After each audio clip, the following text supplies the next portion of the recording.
Demeurez en moi, comme moi en vous. De même que le sarment ne peut pas de lui-même porter du fruit, à moins qu'il ne demeure dans le cep. De même vous non plus. Vous ne pouvez pas, à moins que vous ne demeuriez en moi. Moi je suis le cep, vous les sarments. Celui qui demeure en moi et moi en lui, celui-là porte beaucoup de fruits. Car séparé de moi, vous ne pouvez rien faire. Jean 15, 4, 5. Cette image de la vigne, employée ici par le Seigneur, est bien à propos. D'autres arbres peuvent avoir une utilité autre que leurs fruits.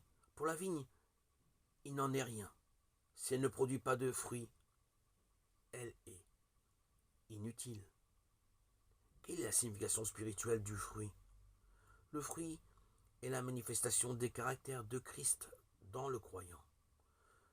Le fruit de l'esprit est l'amour, la joie, la paix, la patience, la bienveillance, la bonté, la fidélité, la douceur, la maîtrise de soi. Galates 5, 22-23. C'est une magnifique description de ce que Christ a manifesté en traversant ce monde. Par conséquent, ce fruit, vu dans les croyants, sera la reproduction de Christ dans les siens. Bien qu'il ne soit plus personnellement sur la terre, Dieu désire que ses caractères soient encore vus dans les croyants. Le fruit n'est pas exactement l'exercice d'un don, ni un service, ni une œuvre.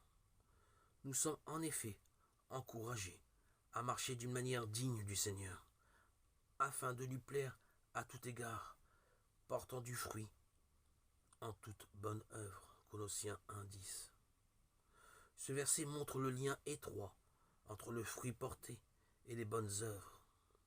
Et il fait cependant une distinction très claire entre les deux.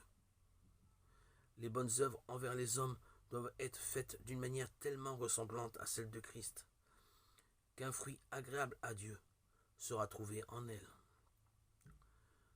L'homme naturel peut faire beaucoup de bonnes œuvres, mais aucun fruit agréable à Dieu ne sera produit. Si le service et le travail étaient tous deux le fruit, celui-ci ne pourrait être porté en grande partie que par ceux qui possèdent un don et des capacités. Mais si le fruit est le caractère de Christ, tout croyant, du plus jeune au plus âgé, a la possibilité, le privilège de porter du fruit.